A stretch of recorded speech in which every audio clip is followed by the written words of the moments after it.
Chapitre 8. L'énergie. 11 novembre 1982. Irène, une petite Portugaise, fluette, assez rigolarde, entre. Après les embrassades d'usage, je lui raconte ce qui m'est arrivé la veille et cette envie de transmettre l'énergie au monde entier qui m'a saisi. Je lui demande si elle veut faire l'expérience et être la première à qui je la transmettrai. Elle accepte. Je n'ai pas la moindre idée du processus à observer. On est assis sur le canapé d'angle que j'avais conçu et réalisé, chacun sur une branche, en pleine lumière.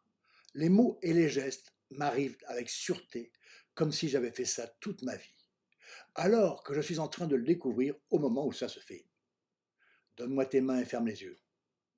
Je ferme les miens. Et par une concentration qui me devient naturelle à partir de ce moment, j'appelle l'énergie par une sorte de contraction de ma conscience qui me deviendra familière. Et je la pousse mentalement dans mes bras et mes mains. Je sens une chaleur intense au contact des mains d'Irène et le courant continuant de monter dans ses bras. Ce qu'elle éprouve, je ne le sais pas. Ce que je ressens n'est pas descriptible. C'est un état différent de la vie ordinaire. Les pensées sont suspendues et pourtant, on a la sensation d'être pleinement, intensément, au maximum de son être. Le mot bien-être est juste, mais tellement insignifiant par rapport à ce qu'on ressent. Au bout d'un très long moment, entre parenthèses, peut-être une demi-heure d'immobilité totale, fin de la parenthèse, où on n'entend même pas la respiration, dans une position qui aurait dû être inconfortable très rapidement en état normal, nous ouvrons les yeux simultanément. On se sourit, on est bien, il n'y a pas de mots à ajouter. On remarquera que mes premiers tableaux qui m'ont lancé dans cette voie ont été insufflés au Brésil de langue portugaise. Ma première transmission d'énergie est aussi pour une personne de langue portugaise. Plusieurs jours après, c'est au tour de Fumi, une japonaise avec qui j'avais débuté une aventure sentimentale. Même processus à peu près. Elle se montre tout particulièrement réceptive. Elle sera d'ailleurs la plus réceptive et le plus longtemps, ce qui relance notre relation, car au bout d'un an, à peu près, je commençais à me fatiguer de son côté petit bourgeois et envisager de la quitter. Mais ça n'aurait pas été facile, car elle s'est accrochée à moi comme personne avant. Elle disait « Je suis la puce d'Alain ». Quelques jours se passent, et j'essaye avec Agathe, qui se montre aussi très réceptive. Je me rends compte que suivant la personne à qui je transmets l'énergie, il y a des différences de nature, de qualité, liées à la personne, tantôt plus chaud ou plus froid, plus sec ou plus mouillé, plus doux ou plus anguleux. Ce sont des différences infimes dont ces qualificatifs ne donnent qu'une idée grossière. Un soir, après que j'ai fait se rencontrer Fumi et Agathe, je m'essaye à leur transmettre l'énergie, sans contact, à distance, en pleine lumière encore. Elles sont assises, côte à côte, sur le grand bras du canapé, moi sur le petit. On ferme les yeux. Je perçois très nettement une sorte de serpent d'énergie assez gros qui se déplace dans l'une plutôt lentement, et au contraire, fin et plus rapide dans l'autre. Mais je ne sais plus à qui il correspondait. Manifestement, elles le ressentent aussi, car je les entends pousser des gémissements de bonheur. Personne ne se touche et ne bouge pourtant. Ma curiosité artistico-scientifique s'éveillant, je tente différentes expériences qui se poursuivront dans les années à venir avec d'autres participantes et aussi participants qui nous rejoindront. En attendant, la plus attendue, en faisant l'amour. Au moment où je sens ma partenaire proche d'un orgasme et me retenant d'éjaculer, je fais appel à l'énergie que je propulse comme une onde de choc, lui provoquant un orgasme très intense, plus fort qu'habituellement, et me donnant une jouissance orgasmique très forte sans éjaculation. Ma force est conservée. On peut repartir dans une séance très prolongée où se succéderont orgasme sur orgasme jusqu'au moment où, fatigué, au bout de 3 à 4 heures, je déciderai de conclure dans une apothéose finale. Au moment de la montée orgasmique réciproque, j'appelle encore une fois l'énergie qui provoque une énorme jouissance explosive, extatique. On s'abat, épuisé, heureux. Beaucoup plus tard, j'apprendrai l'existence du tantrisme aux Indes et de démarches similaires. Mais je n'avais rien appris. Tout m'est venu spontanément. La connaissance? Qu'est-ce donc que cette énergie qui ressemble par certains aspects à ce que les apôtres ont reçu et qui diverge tellement dans le côté sexuel? Du moins d'après ce que la tradition nous a transmis. Je ne sais pas. On l'appelle l'énergie. Ça fait du bien. C'est tout. À ne pas confondre avec les énergies vitales ou autres qu'on ressent comme un niveau inférieur, plus terrestre. L'énergie nous donne l'impression d'être en connexion directe avec le divin. Les apôtres aussi l'ont transmise par l'imposition des mains, qu'on trouve représentée dans les églises romanes les plus anciennes. Depuis, l'imposition des mains est devenue un rite uniquement symbolique, ne transmettant plus rien. Alors que je pense qu'ils transmettaient réellement quelque chose. Cette énergie, entre guillemets, qu'ils appelaient le Saint-Esprit, la notion d'énergie n'étant pas connue du grand nombre. Fin de la parenthèse. C'est probablement ça qui donnait la force aux martyrs d'aller affronter leur supplice, le, entre guillemets, sourire aux lèvres. Je me suis aussi essayé à l'imposition des mains à plat sur la poitrine, ou dans le dos, ou sur diverses parties du corps, avec contact ou à distance. À ces moments, les gens ressentaient quelque chose de très intense qui les rendait différents des autres pendant au moins quelques heures. Michiko, autre japonaise, qui a fait partie de ceux qui ont reçu l'énergie, après la première fois, elle me parlait le plus naturellement du monde, comme si était elle et moi, nous étions différents des autres humains, une sorte d'extraterrestre venu d'un autre monde. Sa perception de notre univers avait complètement changé, comme si ses yeux s'étaient brusquement ouverts sur une autre réalité. Elle aussi s'est montrée très réceptive, au point qu'un jour où elle était en province, elle avait ressenti l'énergie et la lumière qui lui étaient associées, en même temps qu'une séance qui se pratiquait chez moi avec d'autres personnes. Plusieurs mois auparavant, vers fin avril 1982, l'obsession qui me poursuivait depuis longtemps sous la forme de ce cristal de diamant que j'avais essayé de représenter en déplacement dans l'espace avant de le figer au centre du tableau sous le nom de diamant céleste, s'est métamorphosée en une pensée très surprenante. Cette structure en forme de gemme de diamant, une double pyramide, serait en fait le moteur caché du cerveau, le pur cristal de l'esprit humain. Ce serait une forme énergétique totalement invisible, indétectable par les moyens matériels remplissant la tête. Elle serait constituée de 6 axes en tension. Activité, paresse ou inactivité, peur, curiosité, amour, haine. Ces axes se relieraient les uns les autres dans des tensions énergétiques formant les phases du polyèdre. Ils formeraient un moteur à l'origine des actions humaines, animées par le désir tirant vers l'extérieur et le plaisir vers l'intérieur.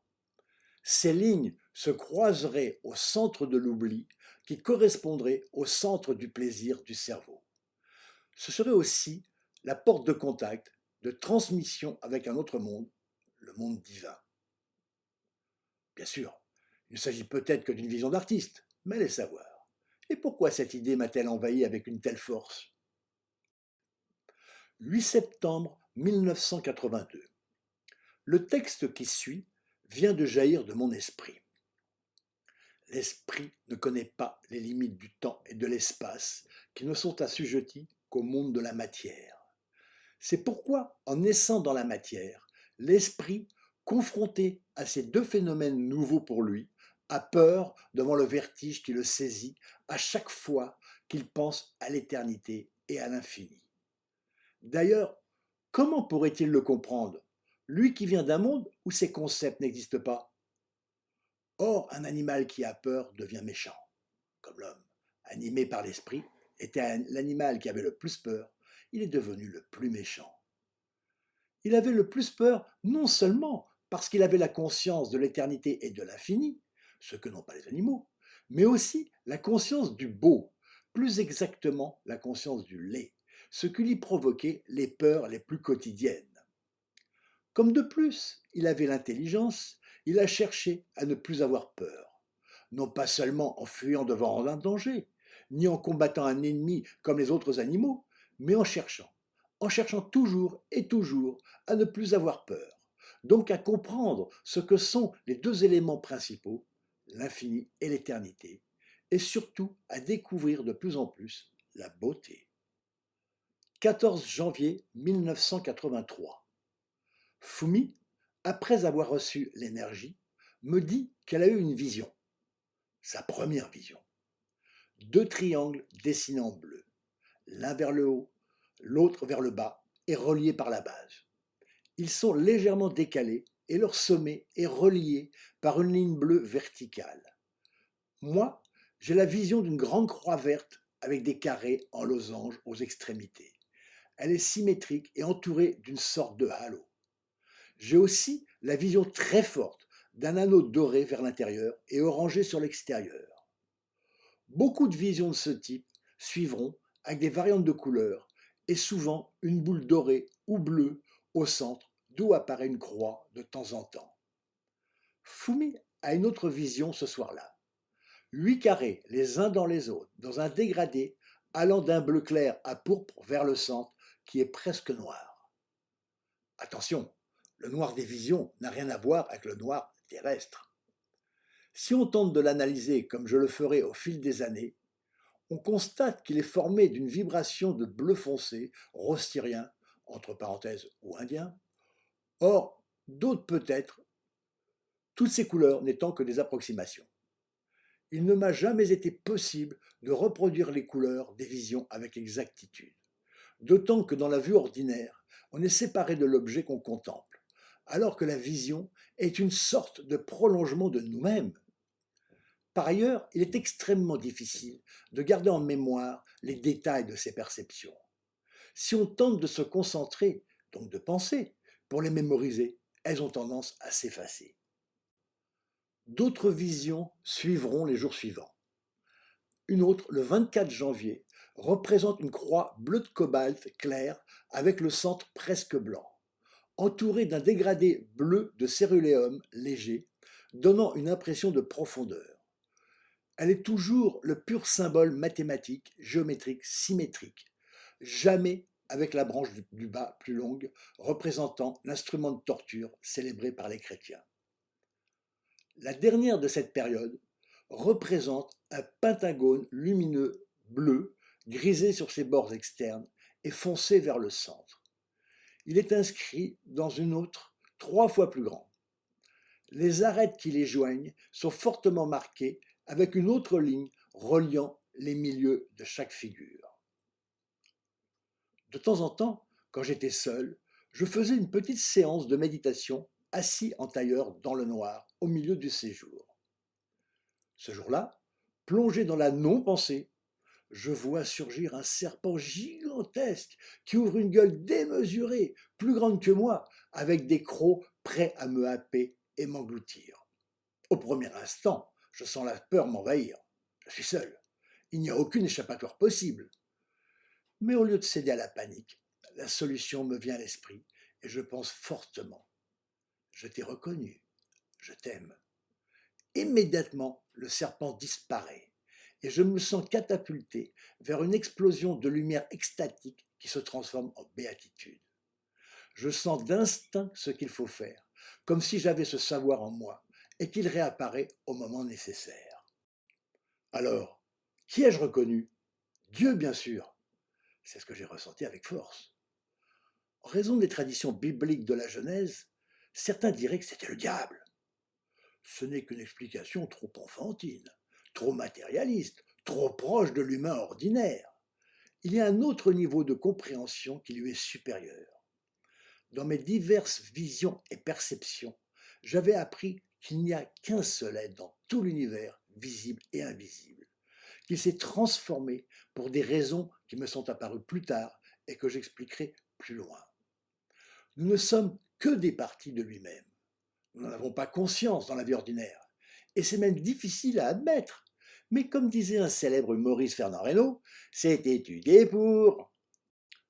Dans ce jeu cosmique, quand la pression est trop forte pour nous, pauvres humains, le mot-clé, la pensée libératrice est l'amour. Je t'aime. Pensez très profondément et ne s'adressant à personne particulièrement. Il est dit et répété dans la religion chrétienne que Dieu est amour. C'est vrai. J'ai réalisé aussi que la peur est une sorte d'épreuve, de porte à franchir qui nous est envoyée. Plusieurs attitudes sont possibles face à la peur. On se sauve pris de panique, on échappe ainsi à l'épreuve. Par exemple, dans la méditation, si la peur survient comme avec le serpent, on se sauve en ouvrant simplement les yeux. Mais on n'a pas réussi à franchir la porte invisible. On devra recommencer plus tard cette épreuve, sous une autre forme, toujours imprévisible et à un niveau plus bas.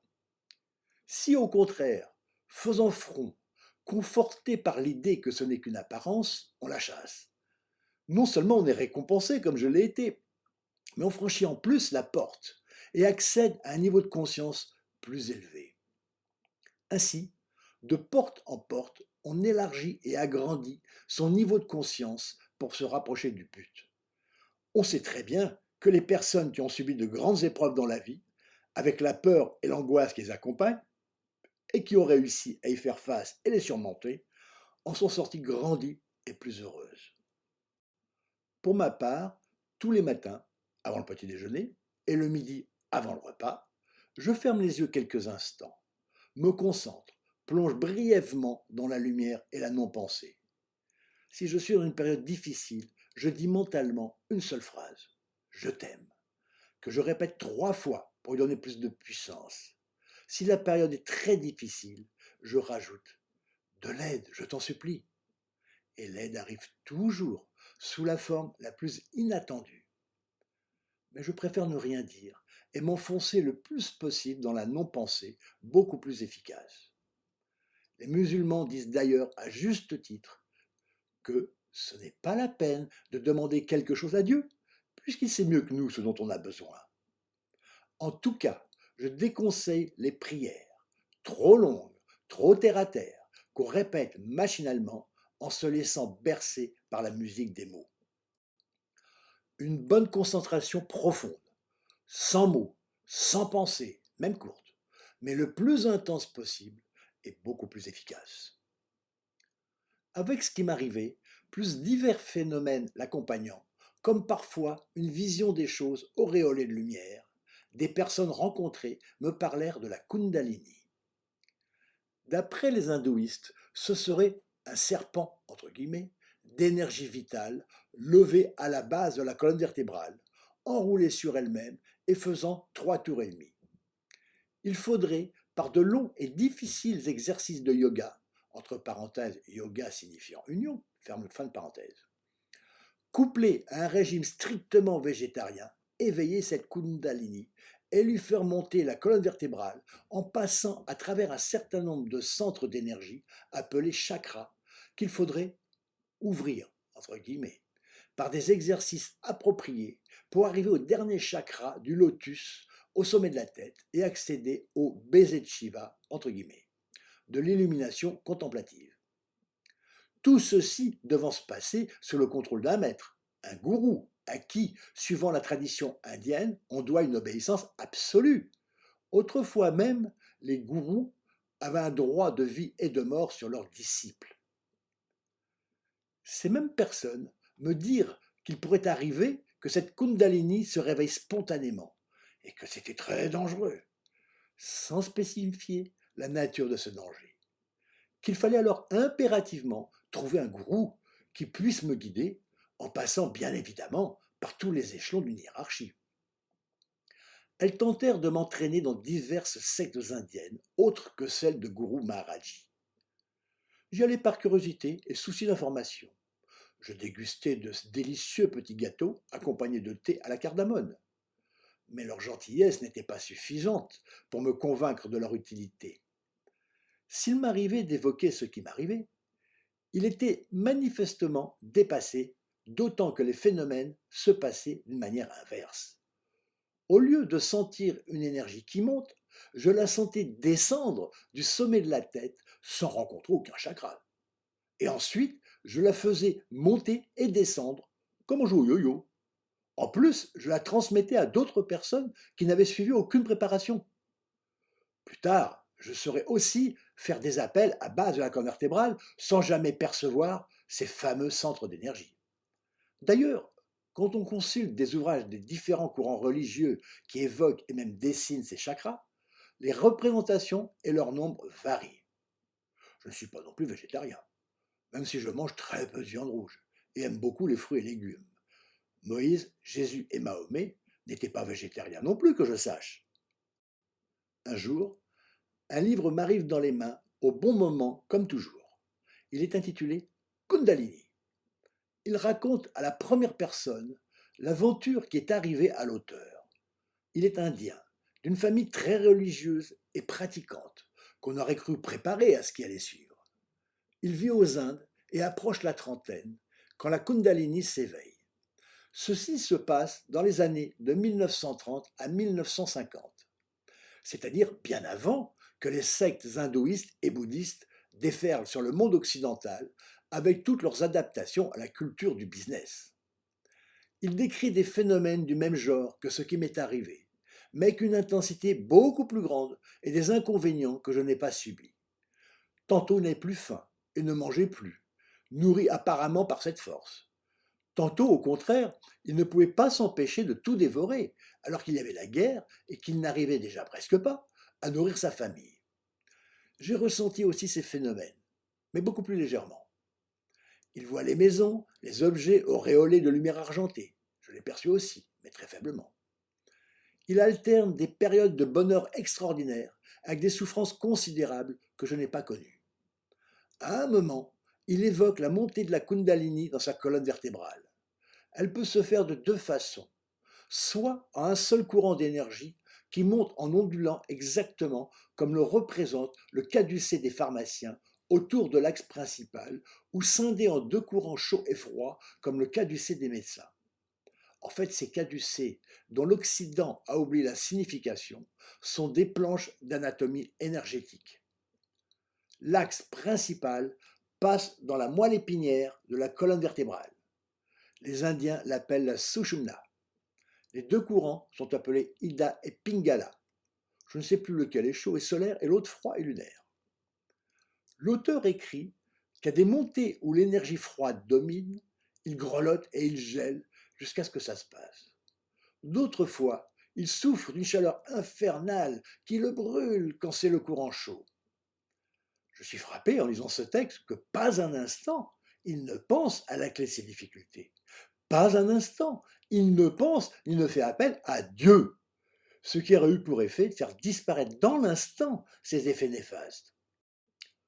J'ai ressenti de l'hindouisme et du bouddhisme, je ne parle pas des superstitions populaires, qu'il y a une très grande connaissance des mécanismes d'énergie spirituelle et des plans d'illumination, à l'inverse du christianisme, mais perdu au milieu d'une multitude de dieux, d'avatars, de rituels, de superstitions qui ont fait perdre la notion du Dieu unique.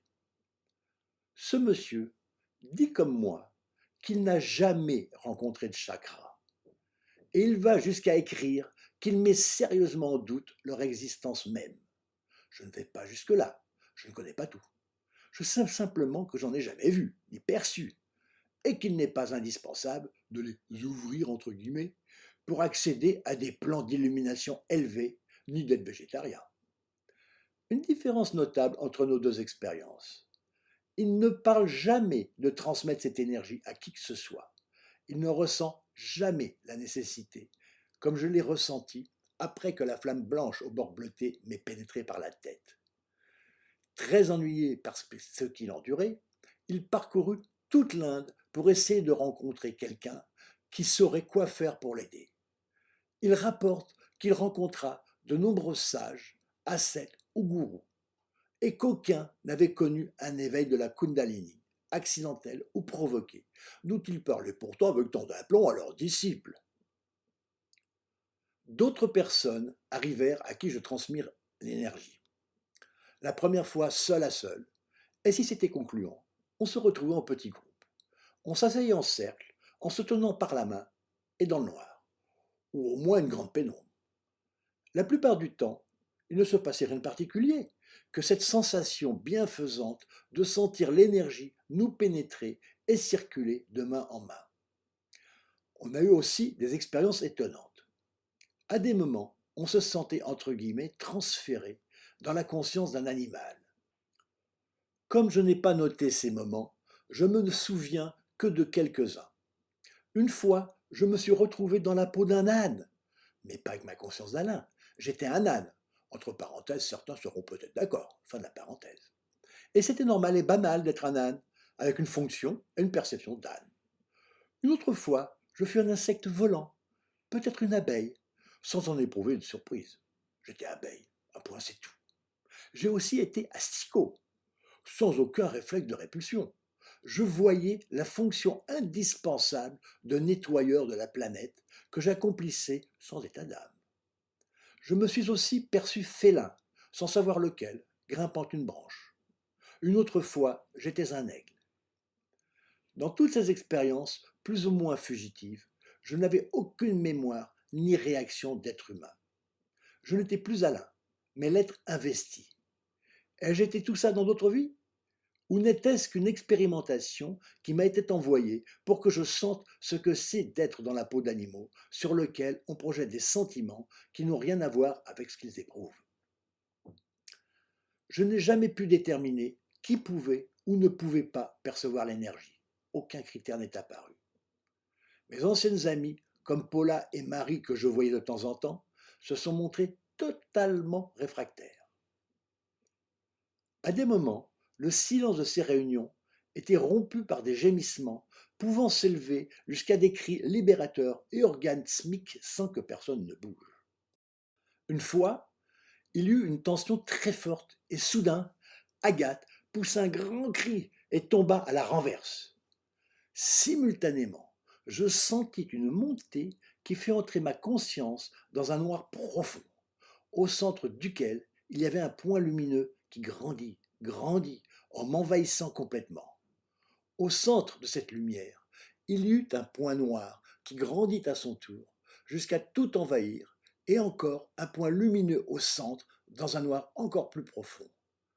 Ce point grandit avec soudaineté, dans une très grande intensité, et ma tête, entre guillemets, explosa dans une bulle de lumière, construite d'une multitude de structures lumineuses qu'on peut comparer, bien que très grossièrement, à des diamants étincelants. De par la fulgurance, la force et la luminosité de cette vision, j'ai pensé qu'il s'agissait du diamant foudre dont parlent certains grands maîtres hindouistes. Cette soirée se passa vers le début mars 1983.